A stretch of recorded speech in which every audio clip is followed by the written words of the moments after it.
Assalamualaikum warahmatullahi wabarakatuh. Waalaikumsalam warahmatullahi wabarakatuh.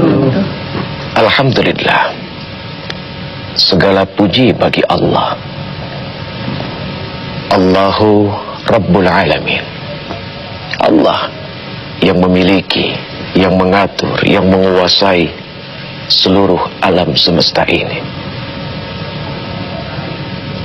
Alladzi la ilaha illa huwal hayyul qayyum. Dialah Allah. Allah yang tidak ada Tuhan yang berhak disembah kecuali Dia, yang hidup kekal terus menerus dan mampu mengurus dirinya sendiri. Kalau model kayak kita manusia tidak mampu untuk mengurus diri sendiri.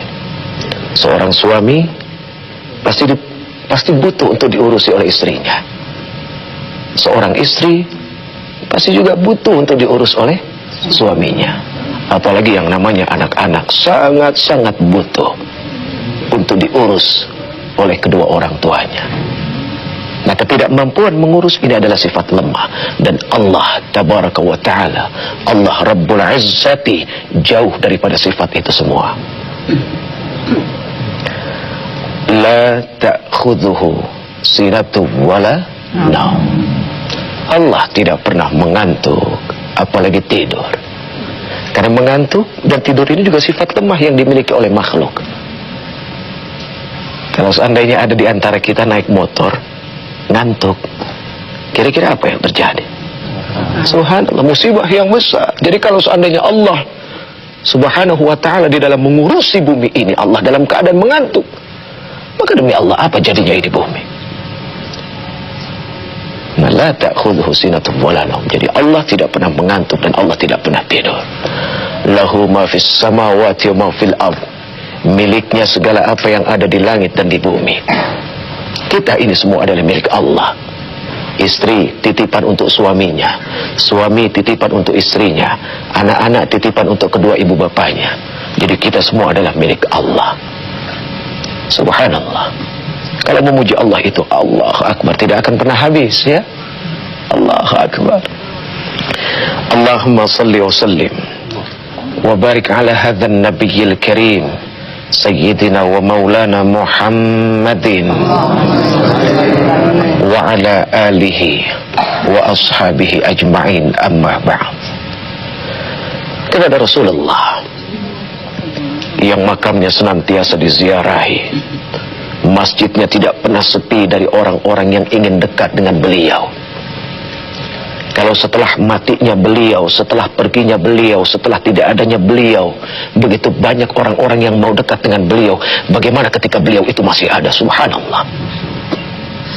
Ya, semua orang senang dekat duduk dengan Rasulullah. Bagaimana tidak? Kalau kita punya kekasih, kita senang duduk dengan kekasih kita. Padahal maaf demi Allah, kekasih ini belum tentu mampu menjamin kita masuk surga. Ini Rasulullah.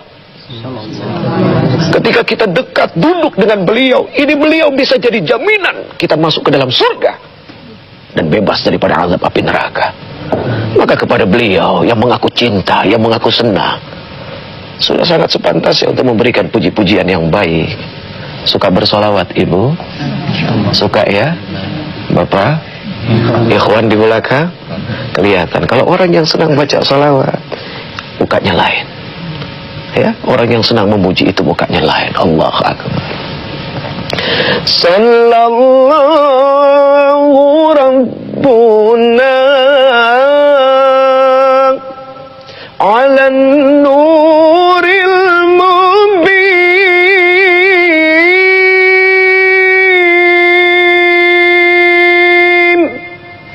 Ahmad al-Mustafa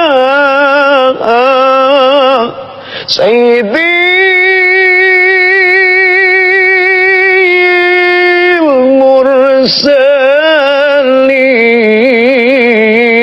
mursalin. Itu untuk Rasulullah sallallahu alaihi wasallam. Hadirin yang dimuliakan Allah, hari ini ada satu bekal yang insya Allah mudah-mudahan bekal ini punya manfaat untuk kita semua. Mobil khusus saya ini yang bicara. Ya. Jadi ada 7 kalimat penyelamat yang kalau seandainya kalimat-kalimat ini kita baca, kita amalkan, akan membuat kita mulia di sisi Allah, di sisi para malaikat, dan sebesar apapun dosa kita Allah akan mengampuni. 7 kalimat penyelamat ini bukan kita tidak tahu. Tahu insya Allah. Bahkan dari anak kecil sampai orang yang sudah tua renta insya Allah tahu. Cuma seringkali lupa untuk dibaca. Nah, jadi hadirin yang dimuliakan Allah, dari seorang ulama al-faqih Abu Lais Samarkandi, 7 kalimat yang pertama ini adalah apa? Kalau kita mau melakukan sesuatu, ayo dahulukan dengan membaca basmalah. Sesuatu yang didahului dengan kalimat Bismillahirrahmanirrahim. Berarti dia bersandar kepada kekuasaan Allah. Dia bersandar kepada kemahabesaran Allah. Dan dia bertawakal kepada apa? Rahman dan Rahim yang Allah miliki. Jadi jalannya lurus kalau pakai bismillah. Ya, mau berbuat yang haram malu dong karena sudah bismillah. Kan begitu. Nah, itu yang pertama. Yang kedua, hadirin yang dimuliakan Allah. Ketika kita selesai dari melakukan sesuatu, atau ketika kita baru saja mendapatkan satu nikmat yang halal, awas, yang halal. Ini tolong digarisbawahi. Senantiasa mengucapkan Alhamdulillah. Tuh kan, bukannya nggak tahu, tahu semua ini, subhanallah. Alhamdulillahi Rabbil Alamin. Kalau ini diucapkan, ini menjadi satu cermin bahwa kita manusia ini senang bersyukur kepada Allah. Orang yang suka bersyukur, jalan luas. Orang yang suka bersyukur, dunia ini pun menjadi sangat luar biasa luas. Tapi kalau orang yang jauh dari sifat-sifat syukur, seluas apapun ini bumi, jadi sempit. Ya. Dan kalau orang tidak banyak syukur, ini hati pun gak enak. Ya, degup jantungnya juga terlalu kencang karena gak banyak syukur. Sering sakit kalau orang gak banyak syukur. Iya kan? Iya, kalau orang banyak syukur insya Allah sehat. Jadi kalau hidup mau sehat harus banyak syukur. Ibu-ibu ya, harus banyak syukur. Suami datang bawa rizki, alhamdulillah. Tidak bawa rizki, alhamdulillah. Yang betul, betul ya. Gitu, subhanallah. Itu yang kedua. Yang ketiga, hadirin yang dimuliakan Allah. Yang ketiga, kalau kita mau berjanji, kalimat insya Allah itu jauh lebih baik untuk diucapkan terlebih dahulu. Tapi maaf, sekarang ini kalimat insya Allah seringkali nggak bisa dipercaya.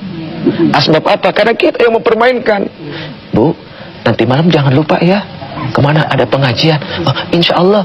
Terus dia bisik-bisik sama temennya, pasti kagak datang dia ngomong insya Allah tuh. Karena kita yang sering bermain-main dengan kalimat insya Allah. Ya. Ada anak-anak juga yang mulai kehilangan kepercayaan dengan orang tua. Karena apa? Begitu anaknya minta, Pak nanti kalau naik kelas tolong beliin sepeda ya. Bapaknya bilang insya Allah. Tapi insya Allah nggak pernah dibeliin. Bapak mah insya Allah tuh. Jadi nggak percaya nih, subhanallah. Jadi kita yang membuat ini jadi tidak baik. Na'udzubillahi min dzalik, ya. Yang keempat, ketika kita melakukan kekeliruan, ayo cepat-cepat baca istighfar. Ya, astaghfirullahaladzim. Ini cerminan manusia pandai. Jadi orang pintar baca istighfar. Itu namanya orang pintar. Ya. Rabbi inni zalamtu nafsi. Rabbi inni zalamtu nafsi. Ya Allah, ya Rabb, sesungguhnya aku ini adalah orang-orang yang senantiasa menzalimi diri sendiri. Apa arti zalim? Ketika kita berbuat maksiat, sama artinya kita menzalimi apa yang baik yang telah Allah amanahkan kepada kita. Maka yang pantas adalah apa? Faghfir li dzambi.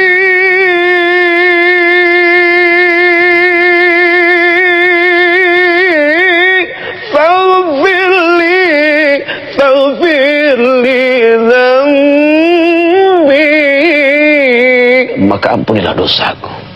Fa'innahu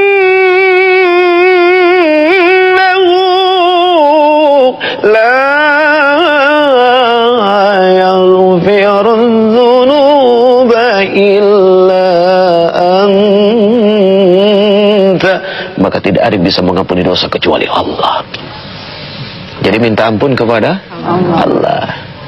Nah, sekarang yang kelima, ketika kita dihadapi dengan satu kesulitan, baca haulaka, la haula wala quwwata illa billahil aliyil azim. Tidak ada daya, tidak ada kekuatan apapun kecuali yang dimiliki oleh Allah Azza wa Jalla. Yang keenam, ketika kita dihadapi satu musibah, maka bacalah istirja. Qalu inna lillahi wa inna ilaihi raji'un. Kalau kita sering membaca kalimat istirja, ini mengajarkan kita untuk berbuat ikhlas. Artinya, ketika kita diambil sesuatu yang kita miliki oleh Allah, kita harus yakin bahwa ini memang datang dari Allah. Atau kalaupun ini diberikan kepada kita, sifatnya kan sementara. Kan begitu. Ibu siap suaminya diambil oleh Allah? Hah? Tuh, ada yang bilang siap, ada yang bilang enggak. Belum. Siap tidak siap harus? Ada siap. Iya, seorang suami istrinya diambil siap? Jangan-jangan lebih siap diambil istrinya ini. Iya, subhanallah, ganti yang baru. Kedua orang tua pasti sangat tidak siap diambil anak-anaknya. Tapi ketika kita innalillah, innalillah, innalillah, sesungguhnya ini datang dari Allah, datang dari Allah, datang dari Allah, dan akan kembali kepada Allah, maka kita akan menyerahkan segala urusan ini kepada Allah. Dan yang terakhir, hadirin, banyak-banyaklah berzikir. Apa makna zikir? Mengingat, ya, mengingat. Banyak-banyaklah berzikir dengan kalimat thayyibah. Apa kalimat thayyibah? La ilaha illallah. Tidak ada Tuhan selain Allah. Ini adalah kalimat zikir yang paling baik. Afdal zikri ma qultu ana wa nabiyyuna min qabli, la ilaha illallah, la ilaha illallah, la ilaha illallah. Tidak ada Tuhan kecuali Allah. Subhanallah. Itu 7 kalimat penyelamat, subhanallah, yang seringkali dianggap remeh, yang seringkali dianggap sepele, tapi ternyata punya nilai yang begitu dahsyat. Allahu Akbar. Gampang kan? Gampang untuk diingat ya, tapi suka lupa untuk dibacanya. Tapi insya Allah ini adalah ibu-ibu, bapak-bapak, ikhwan-ikhwan yang insya Allah ya akan mencari ketenangan dari sisi Allah. Amin ya Rabbal Alamin. Mungkin ada yang mau tanya? Silakan. Silakan Ibu Hajjah. Silakan. Assalamualaikum warahmatullahi wabarakatuh. Waalaikumsalam warahmatullahi wabarakatuh. Pak Ustadz, saya mau bertanya, di samping kita membaca yang Pak Ustadz tadi katakan, apa saja yang harus kita zikirkan di waktu kita senggang gitu Pak Ustadz? Waktunya, maksud saya sewaktu kita lagi diam gitu, apa saja yang kita harus zikirkan gitu Pak Ustadz? Iya. Terima kasih. Terima kasih. Hadirin yang dimuliakan Allah, pada saat kita senggang, pada saat kita sendiri ya, pada saat kita berdiam diri, selain daripada 7 kalimat penyelamat yang bisa kita baca, di antaranya adalah subhanallah walhamdulillah wala ilaha illallah Allahu akbar ya. Itu kalau dibaca subhanallah, dan kalau ditimbang dengan bumi itu jauh lebih berat itu, apalagi dalam kondisi bangsa seperti ini. Ya, dalam keadaan bangsa yang tidak jelas. Maaf hadirin, potret bangsa kita seperti apa? Seperti Nabi Allah Yunus di dalam perut ikan paus. Perut ikan paus itu besar, tapi kan tidak pantas untuk didiami oleh manusia. Nah, potret bangsa kita seperti itu. Ya, subhanallah, ini bangsa kita besar, tapi kenapa yang besar ini menjadi sempit? Maka kalau kita mau keluar dari kebelut bangsa ini, baca seperti apa yang dibaca oleh Nabi Allah Yunus alaihissalam. Ada yang tahu?